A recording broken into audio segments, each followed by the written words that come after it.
Hello and welcome back everyone. स्वागत है आप सबका एक बार फिर से आज की सीरीज में, आज की इस कहानी में मेरी जुबानी, राइट। और जिसमें हम बात करने वाले हैं एनसीईआरटी के कुछ बेहतरीन न्यूमेरिकल प्रॉब्लम विद बेहतरीन से जो चैप्टर है इंपॉर्टेंट माने जाते हैं, जिससे क्वेश्चन आने के एज इट इज चांस होते हैं, उन सब की हम डिस्कशन करने वाले हैं। तो आज की इस कहानी में मैं बात करने वाला हूँ रोटेशनल मैकेनिक्स के कुछ क्वेश्चंस की, जो मैंने सेलेक्ट करे हैं, जो एज इट इज आपके एग्जाम में पूछे जा सकते हैं।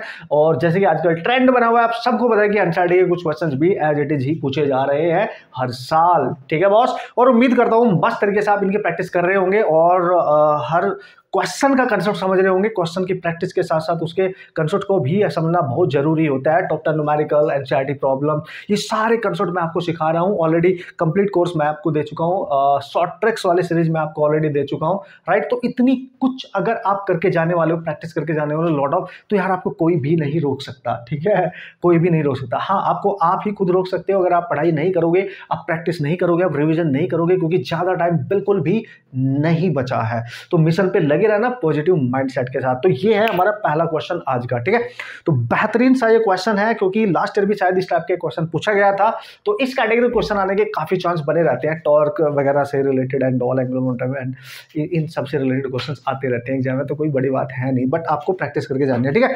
तो इस क्वेश्चन में बोला है angular speed of a wheel, ठीक है। एक व्हील है, उसकी angular speed increased from 1200 RPM to 3120 100 not 100, ठीक है। तो इनिशियल एंगुलर स्पीड दे रखी है 1200 RPM, right.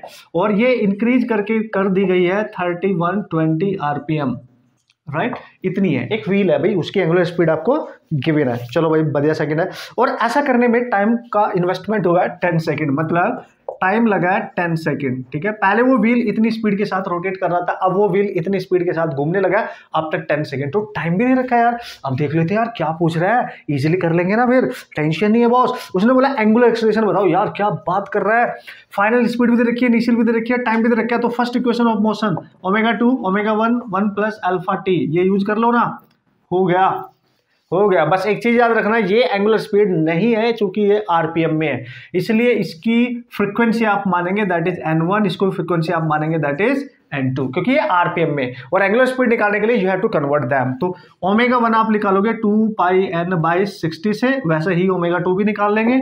So this is 2πn1 कितना है आपका, this is n1 and this is 1200/60, इसको आप कैंसिल करें and this is 2, that is 40π। ये आ गया ओमेगा, रेडियन पर सेकंड इसकी यूनिट होती है, वो आप समझदार हैं, समझ जाएंगे। तो सर ओमेगा 2 यहाँ से निकाल देंगे, बिल्कुल निकाल देंगे। ओमेगा 2 कैसे निकालेंगे, 2πn2/60 से निकाल देंगे यार सर। तो यहाँ पे वैल्यू पुटअप कर देंगे, बिल्कुल कर देंगे। तो 3120/60, now you can check it out. तो देखो ये हो गया कैंसिल, 6 से इसको कैंसिल करो, देखो 6 से इसको कैंसिल करो तो ये आ जाएगा 2π 6 से कैंसिल करोगे 52 यानी 52, यानी 104 पाए, ठीक है। आप चेक करें 104 पाए। So this is your omega 2। तो थोड़ी सी मेहनत क्या है, कन्वर्जन करने में लगनी है आपकी यहाँ पे, otherwise you just use this first equation formula and you can solve the problem, right. तो चलो पुट करते हैं। ओमेगा 2 आया आपका सर 104 पाए, ओमेगा 1 आया आपका 40 पाए, प्लस अल्फा चाहिए 10 सेकेंड में। इसको इतने लेके आओ तो 104 पाए माइनस 40 पाए and this is alpha into 10, है कि नहीं। तो यार यहाँ पे कितना बचा, 64, आपको दिख भी रहा होगा 64 पाए और डिवाइड में 10 और इज इक्वल टू अल्फा। तो अल्फा आ गया 6.4 इंटू पाए, यह आ गया आपका रेडियन पर second square. Now you can check it out man. Okay, so यहाँ पे एक मैंने गड़बड़ करा है। क्या करा है, क्वेश्चन में गिवन है 16 सेकंड टाइम, जबकि मैंने ले लिया 10 सेकंड टाइम, राइट। अब बताओ क्या करना है, कर लेते हैं, चेंज कर लेते हैं यार, इसको 16 सेकंड लेना है आपने, ठीक है। ये जरूरी याद रखना है, मैंने जल्दी जल्दी में, this is 16, this is 16 and this is also 16, तो 4 आएगा ये, राइट। तो this is 4π, now is just okay, right. तो थोड़ा सा ध्यान रखना है कैलकुलेशन, जैसे कि मैंने जल्दी जल्दी में क्या किया, 10 सेकंड यहाँ पे लिखा, 16 सेकंड नहीं लिखा, तो बहुत इजीली आप क्वेश्चन क्रैक कर सकते थे। तो पहला पार्ट आपका हो गया है। दूसरे पार्ट में आपसे क्या पूछा है, चलो देख लेते हैं। उसने बोला है कि how many revolution does the engine makes during the time, इस पर्टिकुलर टाइम में कितने रेवोल्यूशन वो कर लेगा। तो जब भी नंबर ऑफ रेवोल्यूशन पूछता है ना दोस्तों, थीटा निकालना होता है। थीटा होता है 2 पाई एक रेवोल्यूशन में into total number of revolution n। तो अगर एक बार थीटा आ गया तो आपका आंसर यहाँ से n आ जाएगा। तो थीटा कैसे निकालेंगे सर, देखो थीटा आप सेकंड इक्वेशन से निकाल सकते हैं, right. Theta is equal to होता है भाई omega 1 t 1 plus alpha t square, right. तो थीटा यहाँ से आ जाएगा ओमेगा 1 कितना दे रखा है, omega 1 this is 40 pi into time 16 plus 1 by alpha आ गया आपका 4 पाई इंटू 16 का स्क्वायर। यहां से आप चेक करें, राइट, यहां से आप चेक करें जो कि 1152 पाई रेडियन आ रहा है, यानी थीटा की वैल्यू वहां से सॉल्व करके आएगी 1152 pi radian is equal to 2 pi into n, pi से पाई कैंसिल, तो एन आ जाएगा 1152 by 2, that is 5, that is 2, that is 6, इतना आ रहा है, राइट। 576, समझ गए ना, 576 टोटल नंबर ऑफ रेवोल्यूशन वो इतने करेगा। So this is how you can handle this type of problem. बहुत अच्छे से आपने समझना है, बहुत अच्छे से सारी चीजों को देखना है, कहीं पे गलती नहीं करनी है, डेटा को भी ध्यान से देखना है, क्योंकि जल्दी जल्दी में चांस बन जाते हैं। जैसे मैंने यहाँ पे 10 की जगह 16 की जगह 10 लिख दिया, तो दैट्स वाई। अब चलते हैं क्वेश्चन नंबर 2 की, क्योंकि ऑसम क्वेश्चन है, जितने मैंने सेलेक्ट करे हैं सारे बेहतरीन प्रॉब्लम माने जाते हैं। तो आपने बहुत बड़े तरीके से, और वैसे भी एनसीईआरटी के यार, हमें तो एज इट इज करनी है, क्योंकि एज इट इज आते हैं भाई, क्या बात कर रहे हो, है कि नहीं। Okay, so this is question number 2, जल्दी से देख लेते हैं, पहले पढ़ लेते हैं, फिर देखेंगे क्या पूछा जा रहा है, कितनी आसानी से हम इसको सॉल्व भी कर सकते हैं। ऐसे ही डरते हो यार कि एनसीईआरटी की प्रॉब्लम बहुत टिपिकल हो जाएंगी, बहुत प्यारे से क्वेश्चन सेलेक्ट होके आते हैं, तो वो बहुत टिपिकल से ऑटोमेटिकली नहीं डालेंगे, क्योंकि वो टाइम कंज्यूमर हो जाते हैं। तो कंपटीशन में ऐसा क्वेश्चन डाला जाता है जो थोड़ा सा दिमाग भी लगे, थोड़ी सी कैलकुलेशन एंड लिटिल बिट, कभी कभी तो बहुत ही आसान आ जाता है, तो इसलिए हमेशा ध्यान से अवेयर होके जाना है। उसने बोला a cord of negligible mass is wound around the rim of a flywheel, right, okay, of mass 20 kg, वो मैंने यहाँ पे लिख भी दिया है। रेडियस 20 सेंटीमीटर है, एंड इसको स्टडी तरीके से इसको पुल किया जा रहा है by applying the force of that is 25 newton as shown in the figure. Then calculate the angular acceleration of the wheel. तो देखो सबसे पहले पार्ट में पूछा गया इसका एंगुलर एक्सेलरेशन निकालो। इसको इस तरीके से हमने लपेटा हुआ है और इसको हम धीरे धीरे धीरे नीचे को खींच रहे हैं by applying this force, this is the force. तो जब भी एंगुलर एक्सेलरेशन पूछेगा तो इस फोर्स की वजह से ऐसे घूमेगा, तो देखो ये फोर्स यहाँ पे एक्ट कर रहा है और इस सेंटर के अबाउट अगर ये ऐसे घूम रहा है तो ये डिस्टेंस परपेंडिकुलर होगी इस फोर्स के, तो ये परपेंडिकुलर होगी देखो इस फोर्स के, राइट, ये मतलब जो रेडियस है इसकी। तो हम यहाँ से टॉर्क निकालेंगे, टॉर्क होता है force into perpendicular distance that is R, और टॉर्क आपको जब एंगुलर एक्सेलरेशन आपको से पूछा जाए टॉर्क को आप लिख सकते हो आई alpha, moment of inertia into alpha, ये तो याद ही होगा, ठीक है, एफ इंटू आर, तो बहुत इजीली आपका अल्फा आ जाएगा, ठीक है, एफ आर बाई आई। तो फोर्स कितना है सर 25, रेडियस कितनी है सर 20 सेंटीमीटर, जिसको लिख सकते हो 20 इंटू 10⁻², राइट। ओके चलो, अच्छा पहले आर लिख ही लो, और क्योंकि मोमेंट ऑफ इनर्शिया एक व्हील है, ये एक तरीके से क्या भैया एक व्हील है, ठीक है ठीक है ठीक है, तो इसका जो मोमेंट ऑफ इनर्शिया लेना है दैट इज एम, इसका मोमेंट ऑफ लेना है that is M R square by 2, ठीक है, एक डिस्क की तरह आप इसको मोमेंट ऑफ इनर्शिया लेंगे, सेंटर के अबाउट ये अगर घूमेगा, राइट, तो हम लिखेंगे एम आर स्क्वायर बाई 2, एक आर तो कैंसिल ही हो गया, 2 ऊपर जाएगा और यहाँ पे मल्टीप्लाई हो जाएगा 2 into 25 that is 50 into 1 over यहाँ बचा मास इंटू बचा आर, ये बचा आपके पास, ठीक है। तो alpha you just put all the values, 50 over mass कितना है, मास 20 kg, रेडियस कितनी है सर 20 इंटू 10⁻², उत्तरी 0 0 0 ये कैंसिल, तो ये आ गया आपका 50/4, ये आएगा 12.5 इतना रेडियन पर second square. Now you can check it out, ठीक है। तो इस तरीके से आप अमेजिंगली क्वेश्चन को डील करेंगे, क्वेश्चन को समझेंगे, क्योंकि इस टाइप के क्वेश्चन एग्जाम में आते हैं, आते रहेंगे, ठीक है। सेकंड पार्ट चेक करते हैं, उसने बोला find the work done by the pull when the 2 metre cord है ना इज अनवाउंड, राइट, मतलब इसको खींचने के बाद इसकी 2 मीटर की जो कॉर्ड है 2 मीटर की वो अनवाउंड हो चुकी है, तो बताओ कितना वर्क डन करना पड़ेगा। और वर्क डन तो आपको बताइए फोर्स इंटू डिस्प्लेसमेंट होता है, ठीक है। फोर्स कितना अप्लाई कर रहे हैं इसको अनवाउंड करने के लिए 25 न्यूटन, डिस्प्लेसमेंट उसका ऑलरेडी दे रखा है, कितना दिया है 2 मीटर अनवाउंड हो गई है, तो 2 से मल्टीप्लाई कर दो तो वर्क डन कितना आ गया, दिस इज 50 जूल, खत्म कहानी, हो जाएगा, टेंशन नहीं है, बस इस पे ध्यान दो आप, ठीक है। मेन चीज ये है जिससे कहां से क्वेश्चन पूछा जाता है। नेक्स्ट पार्ट है इसका, find also the kinetic energy of the wheel at this point, इस पर्टिकुलर पॉइंट पे जब उसको अनवाउंड किया गया बाय 2 मीटर, तो what is the kinetic energy, you have to calculate also the kinetic energy. तो भाई देखो काइनेटिक एनर्जी क्या होगी, क्योंकि ये रोटेट कर रहा है ऐसे, ठीक है, तो हाफ आई ओमेगा स्क्वायर ऐसे निकालेंगे आप। तो ओमेगा कैसे निकालेंगे सर, ओमेगा भी तो निकालना पड़ेगा सर, यस बिल्कुल निकालना पड़ेगा। तो इनिशियली अब उसने क्वेश्चन में बोला है कि अगर ये इनिशियली रेस्ट से स्टार्ट हो रहा है तो पता क्या करो, फर्स्ट इक्वेशन का यूज करें आप, तो ये रहा omega 2 omega 1 plus alpha T. तो इनिशियल एंगुलर वेलोसिटी आप 0 मानेंगे क्योंकि उसने बोला रेस्ट से स्टार्ट हो रहा है। ओमेगा 2 निकालना उस पर्टिकुलर पॉइंट पर, ठीक है। अच्छा, इसका यूज कर सकते हैं क्या? नहीं कर सकते क्योंकि टाइम नहीं दे रखा है, तो इसका यूज हम नहीं कर सकते, राइट। हम यूज करेंगे third equation, omega 2 square omega 1 square plus 2 alpha theta. Yes, ये हो जाएगा 0 2 इंटू अल्फा, अल्फा आप निकाल चुके हो, what is that 12.5, this is 12.5 into theta, theta में नहीं पता, ओमेगा 2 आ जाएगा अदरवाइज, ठीक है। ओमेगा 2 का स्क्वायर है। थीटा कैसे निकाले? देखो, उसने बोला वो 2 मीटर बाउंड हुई है, केवल 2 अनबाउंड है ना, 2 मीटर। तो डिस्टेंस उसकी दे रखी है, एंगल निकाल सकते हैं हम, अगर रेडियस पता है, रेडियस भी पता है, तो थीटा इक्वल टू होती थी length over arc over radius. तो यहां से निकाल सकते हो लेंथ कितनी अनबाउंड हुई है 2 मीटर, रेडियस कितनी है 20 सेंटीमीटर, यानी 10⁻², यानी 10 रेडियन। आप देख सकते हैं थीटा आएगा यहाँ से 10 रेडियन, तो थीटा की वैल्यू यहाँ पटक देंगे, तो ओमेगा 2 का स्क्वायर आएगा 2 इंटू, इसको मल्टीप्लाई करो जरा, तो दिस इज 25 और इंटू 10, तो दिस इज 250, ये ओमेगा 2 का स्क्वायर आ रहा है, ठीक है। ओमेगा 2 का स्क्वायर ही चाहिए वैसे हमें, अगर देखा जाए तो यहाँ पे डायरेक्ट पुट कर देंगे, हमारा आंसर बन जाएगा, ठीक है। तो काइनेटिक एनर्जी उस पॉइंट पर आएगी half I, I is the mr²/2, this is mr²/2 into omega is the 250, right, क्योंकि इसका स्क्वायर पूरा पुट कर दिया मैंने, ठीक है। बस मास की वैल्यू पुट करो, आर की वैल्यू पुट करो, उससे मल्टीप्लाई करो, आंसर आ जाएगा, आंसर दे रखा है 50 जूल, ठीक है। आंसर आएगा इसका K = 50 जूल। इस तरीके से आप सॉल्व कर सकते हो, राइट। अच्छा, एक चीज बताऊं मैं आपको, अगर इसको आपने ऐसे सॉल्व नहीं करना था, इंटरेस्टिंग फैक्ट इज दैट कि वर्क एनर्जी थ्योरम अगर हम लगाएं तो वर्क ऑलरेडी हम निकाल चुके थे 2 मीटर का अनबाउंडिंग के लिए, राइट, डिस्प्लेसमेंट के लिए। तो वर्क एनर्जी थ्योरम बोलती है work is equal to change in kinetic energy, तो final minus initial, initial rest पे था तो 0, तो final is equal to work done. तो ऐसे भी कर सकते थे आप अमेजिंगली, राइट। तो ऐसे भी मैंने आपको बता दिया, डायरेक्ट भी मैंने आपको बता दिया, इस तरीके से भी आप क्वेश्चन को हैंडल कर सकते थे। आंसर आ रहा है आपका 50 जूल आफ्टर ऑल। अमेजिंग है यार, ये रोटेशनल मैकेनिक्स की बात कर रहे हो, कैलकुलेशन भी देखेंगे, कंसेप्ट देखेंगे, फॉर्मूला भी देखेंगे, सब कुछ दिखेगा, कंफ्यूजन भी दिखेगा, ठीक है। लेकिन इस तरीके से आप इजीली चीजों को समझ सकते हो और क्वेश्चन को इजीली क्रैक कर सकते हो, राइट। आगे बढ़ेंगे नेक्स्ट क्वेश्चन 3 के पास। ओके, सो बात करेंगे क्वेश्चन नंबर 3। क्वेश्चन नंबर 3 में क्या, पहले डेटा देख लेते हैं क्या है बॉस, और उसके बाद इसका स्टार्ट करते हैं सॉल्व करना, राइट। तो क्वेश्चन में बोला है सॉलिड सिलेंडर है जिसका मास है 20 kg जो रोटेट कर रहा है। सॉलिड सिलेंडर का मास है 20 kg और ये रोटेट कर रहा है, राइट। चलो भाई ठीक है, 20 kg का मास है सॉलिड सिलेंडर का। अब क्या बात कर रहा है अबाउट इस, ऐसी एंगुलर स्पीड दे रखी है 100 रेडियन पर सेकंड, एंगुलर स्पीड भी दे रखी है उसकी, दिस इज 100 रेडियन पर सेकंड की एंगुलर स्पीड से रोटेट कर रहा है।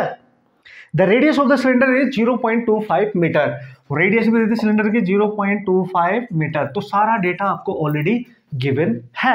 अब देखेंगे क्या पूछ रहा है, what is the kinetic energy associated with the rotation, है ना, and what is the angular momentum as well, ठीक है भाई।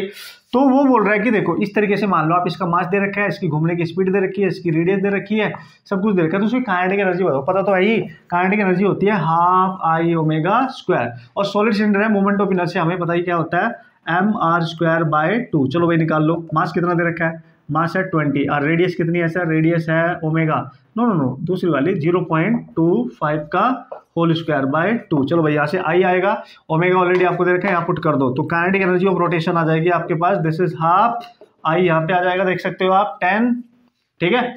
और जब इसको आप सॉल्व करोगे ना कंप्लीटली, इसको उस वाले को 25 का स्क्वायर 625 होता है, और पॉइंट है तो 10⁻⁻4 हो जाएगा, और इंटू 10 भी हो जाएगा, राइट। तो हो जाएगा 625 इंटू 10⁻3। तो यहाँ पुट करेंगे आप 625 इंटू 10⁻3 इंटू ओमेगा स्क्वायर, यानी 100 का स्क्वायर। तो आप देख सकते हैं काइनेटिक एनर्जी ऑफ रोटेशन यहाँ पे बनेगी 625 इंटू 10⁻3 इंटू 10⁻4 हो जाएगा, ठीक है कि नहीं। तो काइनेटिक एनर्जी ऑफ रोटेशन आपकी, इसको जब सॉल्व करेंगे दैट इज 3125 जूल, इतनी काइनेटिक एनर्जी आएगी। तो सिंपल है, आप आराम से कर सकते हैं। और चूंकि ये इसके अबाउट घूम भी रहा है, रोटेट कर रहा है, तो एंगुलर मोमेंटम भी पूछा, एंगुलर मोमेंटम होता है आई ओमेगा, बस यहाँ से सॉल्व कर लेना। तो आई कितना आया था मोमेंट ऑफ इनर्शिया, ये आ गया 625 इंटू 10⁻3, ओमेगा कितना है 100, मल्टीप्लाई करो तो एल कितना आ गया 625 इंटू 10⁻1 यानी 62.5, इतना एंगुलर मोमेंटम आ गया, बात खत्म, ठीक है। इस तरीके से आप करेंगे, फॉर्मूला याद है, कंडीशन याद है, मोमेंट ऑफ इनर्शिया याद है, तो आराम से क्वेश्चन हो जाएगा, नो प्रॉब्लम। चलेंगे नेक्स्ट क्वेश्चन की तरफ। मजा आ रहा है, थोड़ा मैं जल्दी कर रहा हूँ, नहीं कर रहा हूँ, ओके, समझते जाएंगे आप, क्योंकि डायरेक्ट बेसिक से फॉर्मूला बेस्ड क्वेश्चंस है, मैं समझ के चल रहा हूँ कि आप समझ जाएंगे, कर लेंगे, बस कैलकुलेशन पे ध्यान देना है, बाकी तो कोई प्रॉब्लम है ही नहीं बॉस, ठीक है। अब बात करते हैं नेक्स्ट क्वेश्चन की। Okay so here we go, this is the next question. जल्दी से देख लेते हैं क्या है इस पीछे की कहानी। और इस टाइप का क्वेश्चन ऑलरेडी नीट में पहले भी आ चुका है एनसीईआरटी से, राइट। तो देखो यहाँ पे क्या बोला है, वहां पे क्या बोला था, आराम से क्वेश्चन को सॉल्व किया जा सकता है अगर समझ लिया जाए तो। उसने बोला एक हुप है जिसकी रेडियस 2 मीटर है, जिसका वेट आप देख सकते हो 100 kg है, और सेंटर ऑफ मास की वेलोसिटी दे रखी है जो कि हॉरिजॉन्टल प्लेन पे जा रहा है, रोल कर रहा है, रोलिंग कर रहा है on horizontal surface, having the centre of mass velocity that is 20 centimetre पर सेकंड, और इसकी रेडियस दे रखी है दैट इज 2 मीटर। तो बताओ कितना वर्क डन करना पड़ेगा इसको रोकने के लिए, क्योंकि रोल करते हुए आगे जा रहा है। तो what is the work done we have to apply to stop it, right. So we have to calculate the work done. जब भी ऐसा क्वेश्चन आए तो वर्क डन निकालने के लिए आप इसकी रोलिंग एनर्जी के इक्वल लिखेंगे, ठीक है। यानी उतना ही वर्क इस पे आपको पॉजिटिवली करना पड़ेगा जितनी उसके पास रोलिंग एनर्जी है, समझ गए ना। तो बस वर्क डन आ जाएगा, तो ईजी है फिर सॉल्व करना, ज्यादा दिमाग नहीं लगाना। रोलिंग एनर्जी आपको बताया हाफ mv² 1 + k² r² होती है। ये फॉर्मूला आप हमेशा याद रखें। तो वर्क डन यहां से आप निकाल सकते हैं दैट इज हाफ m, मास दे रखा है 100, वेलोसिटी सेंटीमीटर में है, दैट्स व्हाई आपको लिखना पड़ेगा -2 मीटर पर सेकंड, ठीक है। सेंटीमीटर को आपने कन्वर्ट कर लेना है मीटर पर सेकंड में, and this is the velocity, right. तो यहाँ पे पुट करो 20, यानी 20 इसको लिख सकते हो 2 × 10⁻⁻1 नाउ। तो दिस इज 2 × 10⁻⁻1 और इसका होल स्क्वायर 1+, और जो सर्कुलर एक तरीके का हुप है, ये हुप का जो k²/r² की वैल्यू होती है वो 1 होती है, तो 1 पुट कर देंगे, ठीक है। तो यहाँ से आपका वर्क डन फटाक से आ जाएगा। इसको कैंसिल करो, दिस इज 50, इसका हो जाएगा 4 × 10⁻2 और ये हो जाएगा यहाँ पे 2। तो ये 2 इसमें मल्टीप्लाई कर दो, दिस इज 100 × 4 × 10⁻2। मेरे ख्याल से ये कैंसिल ही आ गया 4 जूल। तो this is your work done, right guys, this is your work done. This is how you can solve the problem. You just remember the value of this ratio k²/r²। अगर solid cylinder होता है 1/2, disc होती है 1/2, solid sphere होता है 2/5, something like that, ठीक है। तो this is the work done you have to done to stop it. 4 joule work आपको करना ही पड़ेगा बॉस, ठीक है। अब चलेंगे नेक्स्ट क्वेश्चन देखते हैं उसमें क्या कंसेप्ट है, किस तरीके से हम उसको हैंडल कर सकते हैं easily, right. Okay so last के 2 क्वेश्चन है जिनके हम यहाँ पे डिस्कशन करने वाले हैं मस्त तरीके से, ठीक है। तो देखते हैं क्या है उनकी इंपॉर्टेंस और किस तरीके से कौन से कंसेप्ट फॉर्मूला उनमें यूज हो रहा है, और बढ़िया तरीके से एनसीईआरटी की बेटर अंडरस्टैंडिंग करके जाएंगे, हर इंपॉर्टेंट चैप्टर को सीख के जाएंगे। जैसे कि मैंने आपको बोला था धीरे धीरे हम एंड की तरफ बढ़ रहे हैं। जो आपके मोस्ट इंपॉर्टेंट टाइप के जो चैप्टर्स हैं उनकी कंप्लीशन हम कर रहे हैं एक तरीके से, और ऑलमोस्ट सारे इंपॉर्टेंट चैप्टर कहीं ना कहीं हमने कवर कर लिए। तो सारे एनसीईआरटी के क्वेश्चन जितने मैंने आपको कराए हैं उनको आप प्रैक्टिस करके जाएंगे। 100% अगर यहाँ से क्वेश्चन आया तो इन्हीं चैप्टर से इन्हीं क्वेश्चन से क्वेश्चन पूछे जाएंगे, ठीक है, जो हमने यहाँ पे सेलेक्ट करे हैं। तो उसी तरीके से आपने जाना है, क्योंकि लास्ट ईयर भी वैसा ही कुछ हुआ था, तो आपने बिल्कुल अवेयर होके जाना है। तो देखते हैं क्वेश्चन क्या है। Solid cylinder rolls up an inclined plane of inclination angle 30 degree. एक सॉलिड सिलेंडर है जो इंक्लाइंड प्लेन पे रोल अप कर रहा है, ठीक है, 30 डिग्री है, और ये जो सॉलिड सिलेंडर है ये ऊपर को जा रहा है, ऐसे रोल करके ऊपर जा रहा होगा यहाँ तक, ठीक है। तो ए से चला बी तक पहुंचा, ठीक है। जब यहाँ से चला तो उसके पास स्पीड है 5 ही है ना, या मीटर पर सेकंड, 5 मीटर पर सेकंड की स्पीड से रोल अप करके ऊपर जा रहा है। तो पता क्या बोल रहा है कि बताओ नीचे से ऊपर जाने पे ए से बी तक जाने पे कितनी डिस्टेंस कवर कर लेगा यहाँ से यहाँ तक। लेट्स सी ए से बी तक जाने पे एल डिस्टेंस वो कवर करेगा। तो इसको निकालने के लिए आप क्या देखेंगे, कितनी हाइट पे गया, पहले वो हाइट निकालो यहाँ से यहाँ तक h।